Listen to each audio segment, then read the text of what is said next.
কি এই রাতের বেলা তোমরা এই ছেলেটাকে ধরে এনেছো কেন? মহারাজ, এই ছেলেটা একজন শিকারী। সে নাকি সাদা হরিণের কিছু নিয়েছে, রাজকুমারীর ব্যাপারে সব জেনে গেছে, তাই ধরে নিয়ে এসেছি। কি রাজকুমারীর ব্যাপারে সব জেনে গেছে?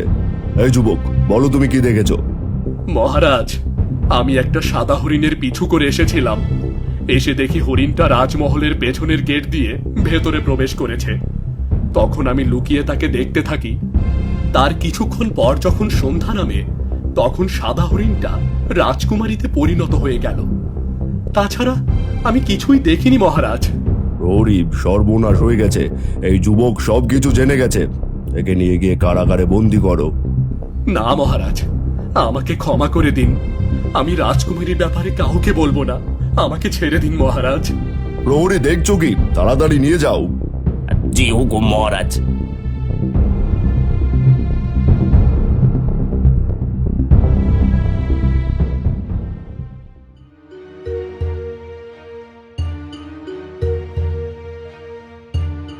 আরে রাজকুমারী, আপনি এখানে? হ্যাঁ, তোমাকে দেখতে এলাম। কিন্তু আপনি আমাকে দেখতে আসলেন কেন? কারণ তুমি আমার জন্য এখানে বন্দি হয়ে আছো। কি যে বলেন! আপনার জন্য আমি কেন বন্দী হব? আমি তো নিজের ভুলে এখানে বন্দী হয়েছি। তবে আপনাকে একটা কথা জিজ্ঞেস করতে চাই, যদি কিছু মনে না করে আমাকে বলতেন সব। ঠিক আছে, বলো কি জানতে চাও? আচ্ছা, আপনি এত সুন্দর, এত রূপবতী হয়েও কেন একটা সাধারণ হরিণের রূপে জঙ্গলে ঘুরে বেড়ান? শুনবে? তাহলে শোনো। আমিও একদিন এভাবে জঙ্গলে শিকার করতে গিয়েছিলাম।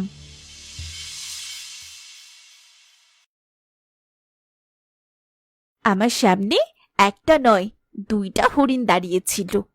আমি একটা হরিণকে তীর ছুঁড়ে মারতেই সে পরীতে পরিণত হয়। আমার তীরের আঘাতে একটা পরী সেখানেই মারা যায়। তুই একই সর্বনাশ করলি, আমার বোনটাকে মেরে ফেললি। আমি জানতাম না তোমরা হরিণ ছিলে না, তোমরা পরী ছিলে। তোর জানা না জানায় আমার কিচ্ছু যায় আসে না। আমার বোন আর কখনো ফিরে আসবে না। তুই তুই আমার বোনকে মেরে ফেলেছিস। তোর জন্যই আজ আমি আমার জীবনের সবচেয়ে আপনজনকে হারালাম। আমি তোকে অভিশাপ দিলাম, আজ থেকে দিনের বেলা তুই এই জঙ্গলের হরিণ হয়ে ঘুরে বেড়াবি, আর রাত হলে ফিরে যাবি তোর সেই আসল রূপে। তুই যদি এই অভিশাপ থেকে মুক্তি পেতে চাস, তাহলে তোকেও করতে হবে উৎসর্গ, তোর আপনজনের জীবন। হ্যাঁ, যতদিন না তুই নিজের কারোর প্রাণ দিস, ততদিন আমি এই পুকুরের মাছ হয়ে তোর চারপাশে ঘুরে বেড়াবো, শুধু তোর শাস্তি দেখার জন্য। না, আমাকে ক্ষমা করে দিন। আমাকে এমন অভিশাপ দেবেন না। তোকে তোর শাস্তি পেতেই হবে, পেতেই হবে।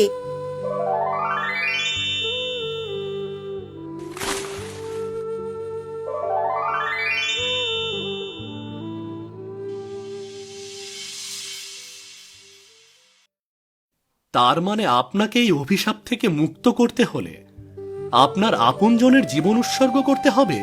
হ্যাঁ, কিন্তু আমি আমার আপন কাউকে হারাতে চাই না। এজন্য এই শর্তের কথা আজ পর্যন্ত কাউকে বলিনি, শুধু তোমাকেই বললাম। কিন্তু আমাকে বললেন কেন? কারণ কারণ আমি জানি তুমি অনেক ভালো মানুষ। তুমি একজন শিকারী হয়েও আমাকে শিকার করোনি, আর তাই জন্য তোমাকে আমার অনেক ভালো লেগেছিল। তার মানে আমি আপনাকে লুকিয়ে লুকিয়ে দেখছিলাম, তা আপনিও জানতেন?